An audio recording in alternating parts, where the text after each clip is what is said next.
नमस्कार दोस्तों, एक नई स्टोरी में आपका फिर से स्वागत है। दोस्तों, चंडीगढ़ के सिटी हॉस्टल में अंजलि अपने केबिन में बैठी हुई थी कि तभी कुछ लोग भागते दौड़ते वहां आते हैं और अंजलि के सामने हाथ जोड़कर गिड़गिड़ाने लगते हैं और कहते हैं कि डॉक्टर साहिबा हमारे मरीज को बचा लीजिए, उसकी जान खतरे में है, वो बच नहीं पाएगा। अंजलि कहती है कि आराम से जरा धीरज रख के बताइए आखिर हुआ क्या है। तो जो व्यक्ति दौड़ते हुए आए थे, वो बाहर से आए थे, वो कहते हैं कि साहब हमारा मरीज का एक्सीडेंट हो गया है और वो बहुत ही गंभीर रूप से घायल है, जल्दी से आप उसका ट्रीटमेंट शुरू कर दीजिए वरना उसकी जान खतरे में है। अंजलि फौरन उनके साथ जाती है और मरीज को वेंटिलेटर पर लेटा करके अंदर लाया जा रहा था। जैसे ही अंजलि की नज़र उस मरीज पर पड़ती है जो जख्मी हालात में था और उसे देखती है, अंजलि की आंखों में आंसू बहने लगते हैं। बामुश्किल वो अपने आंसुओं को रोक पाती है और रोककर अपने केबिन की तरफ भाग जाती है और केबिन पहुंचकर दोस्तों वो कुछ डॉक्टरों को बुलाती है और उनको दिशा निर्देश देती है और फिर उसका इलाज शुरू हो जाता है। तो आखिर दोस्तों वो कौन था मरीज जिसको देख कर के इतनी बड़ी डॉक्टर अंजलि की आंखों में आंसू गिरना शुरू हो गए थे। अंजलि जो है उस सिटी हॉस्पिटल की ओनर थी, वो कोई छोटी डॉक्टर नहीं थी, एक बहुत बड़ी डॉक्टर थी अंजलि। तो दोस्तों पूरी कहानी आपको विस्तार से सुनाऊंगा, उससे पहले हमारा आपसे एक छोटा सा रिक्वेस्ट है कि यदि वीडियो में आगे बढ़ने से पहले आप हमारे चैनल पर नए हैं तो चैनल को सब्सक्राइब कर लीजिए और वीडियो को लाइक कर दीजिए। और हाँ, यदि आप फेसबुक पेज को देख रहे हैं तो उसको लाइक कर दीजिए, इससे क्या होता है हमारा हौसला बढ़ा रहता है। तो चलिए शुरू करता हूँ ये कहानी। दोस्तों बात 2014 की है। अंजलि उस वक्त में पढ़ाई कर रही थी। अंजलि का सपना था कि वो पढ़ लिख कर के एक डॉक्टर बनेगी। उसके माता पिता की तरफ से भी अंजलि को खूब छूट दी गई थी कि बेटी तुम जितना पढ़ना चाहो उतना पढ़ सकती हो, जिस फील्ड में जाना चाहो, अपना करियर बनाना चाहो, उस फील्ड में अपना करियर बना सकती हो, हमें कोई ऐतराज़ नहीं है। आगे भविष्य में तुम्हें जो करना है उसके लिए हमारी तरफ से पूरी छूट है। लेकिन एक बात ध्यान करके सुनना बेटी, जब करियर बनाने की बात आती है तो ना फिर अपने आप को बड़ा संभालना पड़ता है। और हाँ, एक लड़की को तो खास करके जितना अपने आप को संभाल कर चलेगी उतना ही उसके लिए फ़ायदेमंद होगा। बाप का इशारा बेटी समझ रही थी कि वो किस तरफ इशारा कर रहे हैं, यानी उनका सीधा साधा कहने का मकसद था कि वो किसी लड़के के चक्कर में, प्यार के चक्कर में ना पड़े। लेकिन अंजलि जिस कॉलेज में पढ़ती थी उसी कॉलेज में राहुल नाम का एक लड़का पढ़ता था। दोस्तों हम उम्र थे और दोनों एक ही क्लास में पढ़ते थे। इस वजह से अंजलि का राहुल से चक्कर चल जाता है, यानी उसकी आंखें लड़ जाती हैं और ये बात अंजलि के माँ बाप तक पहुँच जाती है। जब अंजलि के माँ बाप को इस बात का पता चलता है कि मेरी बेटी प्यार के चक्कर में पड़ गई है तो अब उनको फिक्र सताने लगी कि इससे पहले कि उनकी बेटी उनकी इज्जत का कचरा करे, वो उसकी शादी कराकर उसका घर बसा देना चाहते थे, इज्जत के साथ उसको घर से भेज देना चाहते थे। बाप ने बेटी को पहले ही समझाया था कि अपने कदम बहकने मत देना, लेकिन ये उम्र लगभग 20-22 साल की जो होती है ना, ऐसी ही होती है कि इसमें अपने आप पर कितना भी कंट्रोल क्यों न किया जाए, लेकिन अक्सर कदम बहक ही जाते हैं। राहुल और अंजलि की मुलाकातें वो बढ़ते बढ़ते अब इस हद तक पहुंच चुकी थी कि जब भी उन्हें टाइम मिलता कॉलेज के बाद वो अक्सर पार्कों में, रेस्टोरेंट में, काफ़ी शॉप पर अपना टाइम गुजार लिया करते थे। उसके बाद जब अंजलि को पता चलता है कि उनके माता पिता उसके लिए लड़का तलाश कर रहे हैं तो वो कांप जाती है।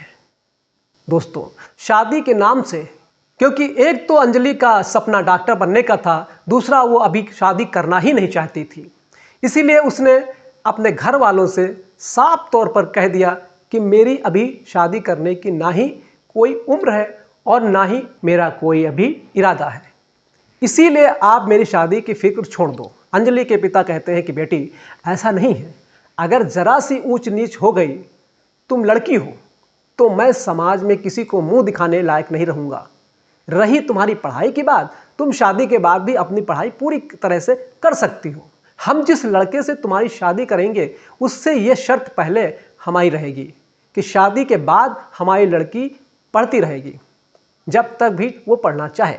उसके ऊपर कोई पाबंदी किसी तरह की नहीं होगी। अंजलि अपने बाप के सामने बहुत मिन्नतें करती है, खुशामद करती है, लेकिन उसका बाप नहीं मानता है। आखिरकार एक दिन लड़का उसको चंडीगढ़ में ही पसंद आ ही जाता है और फिर उसके साथ उसका रिश्ता तय कर देते हैं। जब अंजलि के पिता अजय को देखते हैं तो वो देखने में स्मार्ट और एक बिजनेसमैन था, जिसका चंडीगढ़ के अंदर बहुत अच्छा कारोबार था। उसको देखकर पसंद कर लेते हैं और फिर शादी की तारीख तय कर देते हैं। आखिरकार वो दिन भी आ जाता है जब अंजलि ना चाहते हुए भी दुल्हन बन जाती है और फिर अपने माँ बाप की खुशी के लिए वो इस रिश्ते को कबूल कर लेती है और अजय के साथ शादी कर लेती है। दोस्तों, जब अजय के साथ अंजलि की शादी होती है तो अजय अंजलि को पा करके बहुत खुश था, क्योंकि अंजलि एक तो बेहद खूबसूरत थी, दूसरे ऊपर से वो पढ़ी लिखी बहुत ज़्यादा थी। शादी होने के बाद दोनों की गृहस्थी बहुत बढ़िया तरीके से चल रही थी। अंजलि ने अजय से कहा कि मैं अपनी पढ़ाई पूरी नहीं कर सकी तो इसीलिए मैं अपनी पढ़ाई जारी रखूंगी और मुझे आगे चल कर के डॉक्टर बनना है। अजय ने भी उसको कह दिया कि मुझे कोई एतराज़ नहीं है, तुम अपनी पढ़ाई पूरी कर सकती हो। उधर अजय शादी होने के बाद अपनी बेहद खूबसूरत पत्नी को पाकर बहुत खुश था। उसने अब अपने काम धंधे के ऊपर ध्यान देना बंद कर दिया था और अपने दोस्तों के साथ बैठकर गप्पे सप्पे मारने लगा था, जिसकी वजह से धीरे धीरे वो अब शराब का सेवन करने लगा था। और दोस्तों, आपको पता है कि जब ये शराब ज़िंदगी में आती है तो फिर बड़े बड़े घरों को तहस नहस कर देती है। बड़े बड़े राजा महाराजाओं को भी शराब ने तबाह और बर्बाद कर दिया है। यही हुआ था अजय के साथ भी। आने वाले टाइम को भांपते हुए अंजलि ने अजय को वार्निंग देना शुरू कर दिया था कि अजय, मुझे लगता है कि तुम शराब का सेवन करने लगे हो, तो इसको यहीं पर छोड़ दो, और इस शराब को अगर तुमने ज़्यादा मात्रा में लेना शुरू कर दिया तो फिर ये हमारी हंसती खेलती ज़िंदगी बर्बाद हो जाएगी। अजय पत्नी की बात को सुनी अनसुनी कर देता है और वो उसकी बात पर ध्यान नहीं देता है। अब इस शराब की वजह से जब अंजलि अजय से टोका टोकी करती है तो अब दोनों के बीच में झगड़े होने लगे थे। दोस्तों, अब अंजलि दोहरी ज़िंदगी जी रही थी। एक तो वो पढ़ाई कर रही थी और दूसरे जब वो पढ़ने के बाद घर आती थी तो घर का सारा काम भी उसे करना पड़ता था।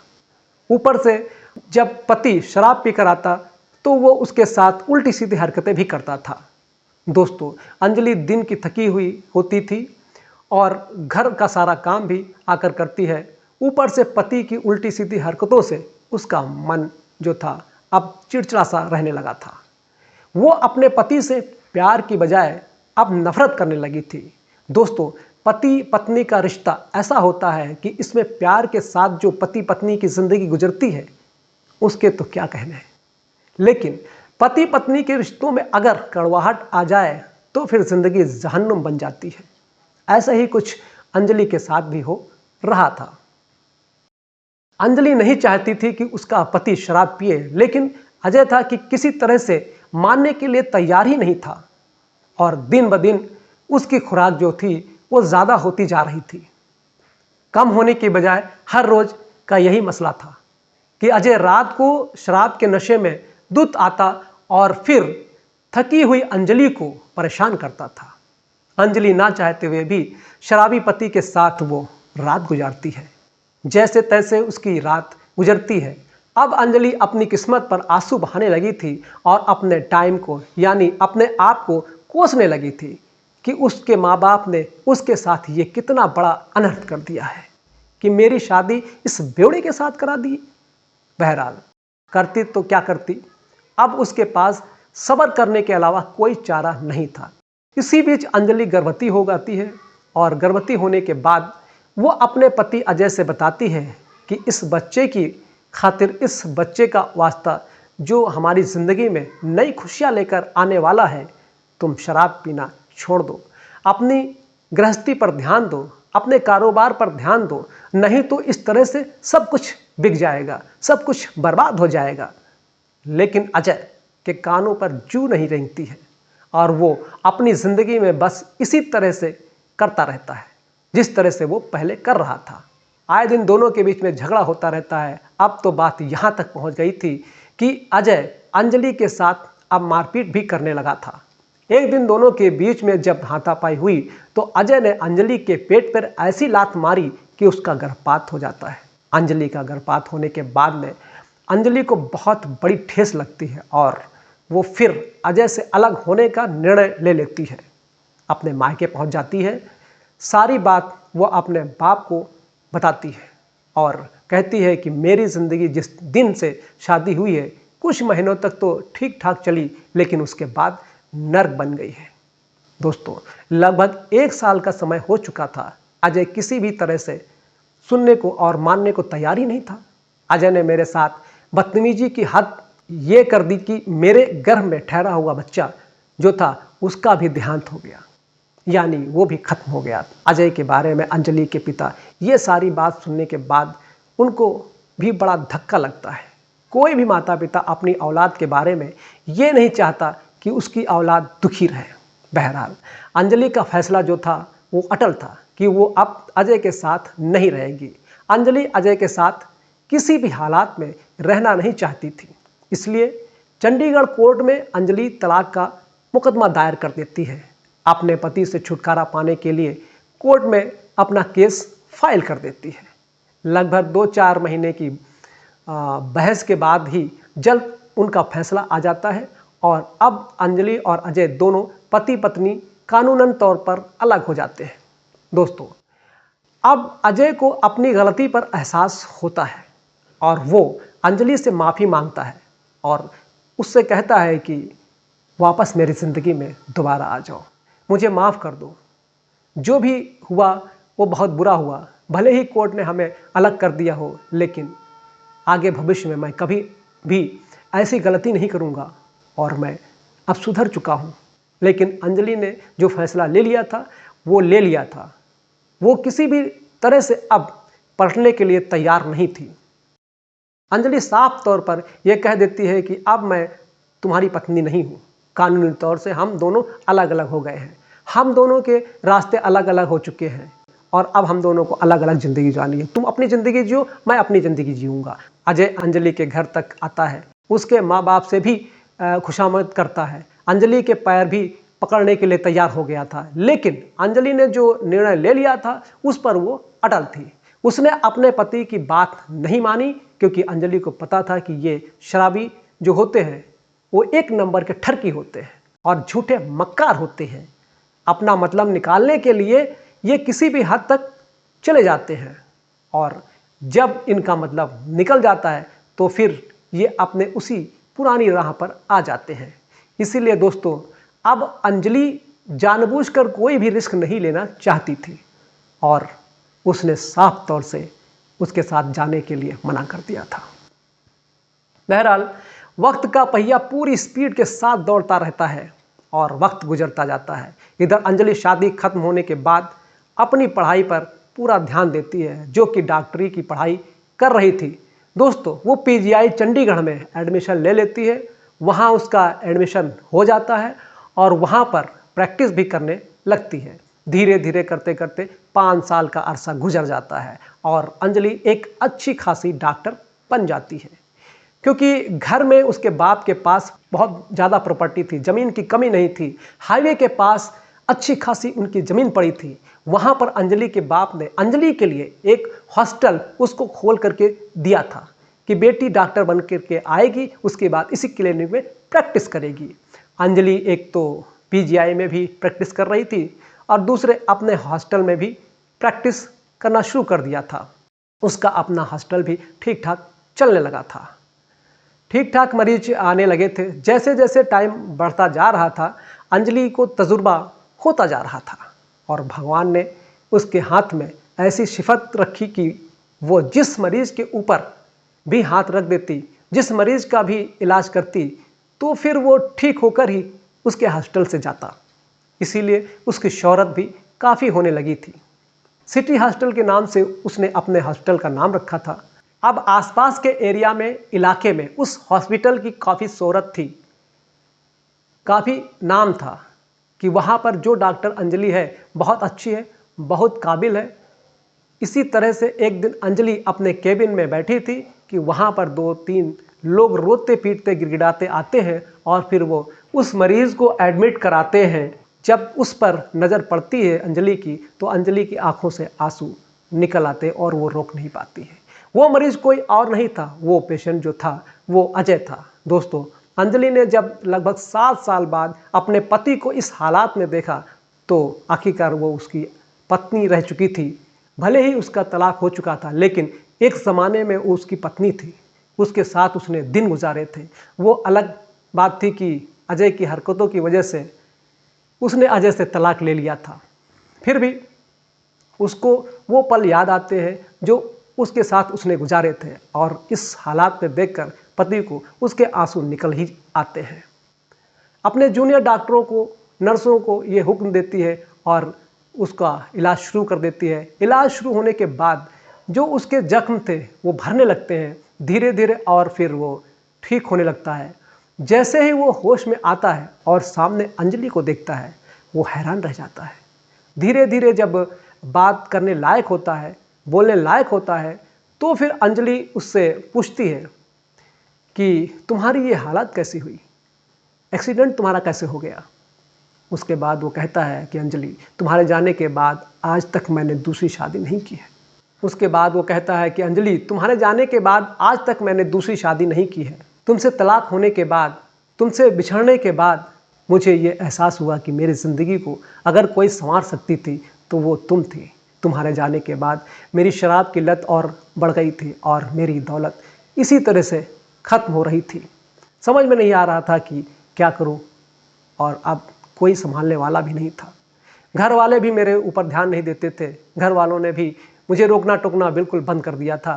बस इसी तरह से टाइम गुजर रहा था। हर वक्त शराब के नशे में रहता था। आज मैं गाड़ी से कहीं काम करने के लिए जा रहा था, शराब के नशे में था। ओवरटेक करते हुए मेरी गाड़ी का एक्सीडेंट हो गया, और फिर उसके बाद में मुझे कुछ नहीं पता क्या हुआ। मेरे पास मोबाइल था। कुछ लोग बताते हैं कि उन्होंने मेरा मोबाइल उठाकर के मेरे घर पर फ़ोन किया। फिर मेरे भाई, मेरे पड़ोसी यहाँ पर आते हैं और लाकर तुम्हारे पास एडमिट करा देते हैं। अंजलि से वो हाथ जोड़कर अपने किए की माफ़ी मांगता है और कहता है कि अंजलि, मैंने जितना तुम्हें परेशान किया था जब तुम मेरे साथ शादी के बंधन में थी, उन सब बातों के लिए मैं माफ़ी मांगता हूँ। और आज भी, अभी तक मैंने शादी नहीं की है, और मैं चाहता हूँ कि तुम मेरी ज़िंदगी में वापस आ जाओ। अंजलि कहती है कि ऐसा तो मुमकिन ही नहीं है।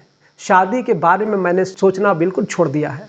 कॉलेज के ज़माने में मेरा एक प्रेमी था जिसको मेरे माँ बाप ने बिल्कुल चाहा ही नहीं था कि मैं उसके साथ प्यार करूं। इसीलिए उन्होंने, मेरी पढ़ाई भी पूरी नहीं होती है और तुम्हारे साथ शादी कर दी जाती है। शादी होने के बाद मुझे पता चला कि पति कैसा होता है, कि जिस आदमी को आप जानते भी नहीं हो, अपना सब कुछ छोड़ने के बाद उसके साथ शादी के लिए बंधन में बन जाते हो, और फिर वो तुम्हें सुखी रखने के बजाय परेशान करता है, मारता है, पीटता है, शराब के नशे में उसके साथ उल्टी सीधी हरकतें करता है। अगर ऐसे होते हैं पति, तो फिर ऐसे पतियों से तो फिर मैं बिना पति के ही सही हूँ। उस दिन के बाद मुझे मर्दों से नफ़रत हो गई है शादी के नाम पर तो, और ये मैंने निर्णय कर लिया है, मैं शादी ही नहीं करूँगी।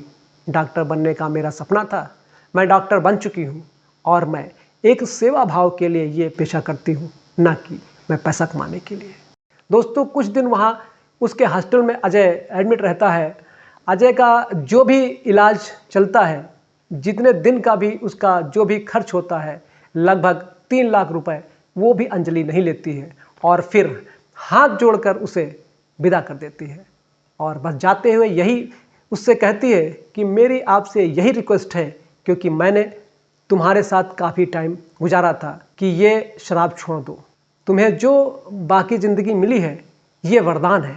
तुम मर भी सकते थे, जितना तुम्हारा खतरनाक एक्सीडेंट हुआ था। भगवान के लिए ये शराब को छोड़ दो और अपनी बाकी ज़िंदगी को हंसी खुशी गुजारो। दोस्तों, अजय अपने घर चला जाता है। इधर अंजलि अपने हॉस्टल में आज भी लोगों की सेवा कर रही है। तो दोस्तों, कैसी लगी ये हमारी कहानी? क्या अंजलि को अजय को अपना लेना चाहिए था, या फिर अंजलि ने जो किया वो सही किया? अपना कमेंट करके हमें ज़रूर बताइएगा। और हाँ, यदि हमारे चैनल पर नए हैं तो चैनल को सब्सक्राइब कर लीजिए, वीडियो को लाइक कर दीजिए और वीडियो को शेयर कर दीजिए। और यदि हाँ आप फेसबुक पेज पर देख रहे हैं तो फेसबुक पेज को लाइक कर दीजिए, यानी कि फॉलो कर लीजिए। तो धन्यवाद, फिर मिलते हैं अगली स्टोरी में। नमस्कार।